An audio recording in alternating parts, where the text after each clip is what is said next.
নমস্কার বন্ধুরা, বনশ্রী ব্লগে সবাইকে স্বাগত। আজ আমি বানাবো পনির চিলা। পনির চিলা বানানোর জন্য যে যে লাগবে উপকরণ আমি তোমাদেরকে দেখাচ্ছি। প্রথমে এক বাটি আমি বেসন নিয়ে নিয়েছি,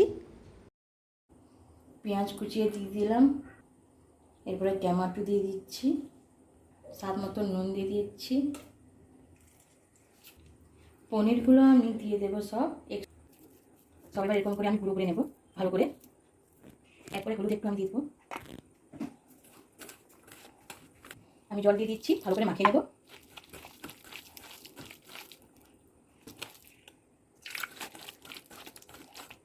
আমি ছোট্ট প্যানটা বসিয়ে দিয়েছি গরম হওয়ার জন্য।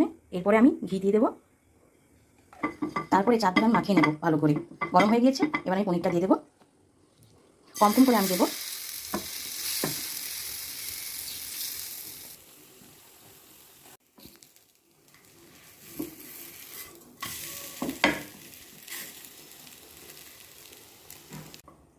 এরপরে আমি প্লেটে তুলে নেব।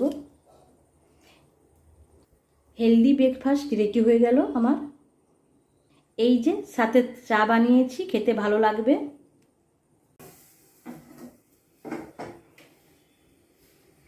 দুটো বানিয়ে নিয়েছি। চলো, তোমাদের কেমন লেগেছে আমার ভিডিও প্লিজ বলবে, আর লাইক শেয়ার করতে একদম ভুলো না। দেখা হচ্ছে কোনো নেক্সট ভিডিওতে, ততক্ষণের জন্য বাই বাই।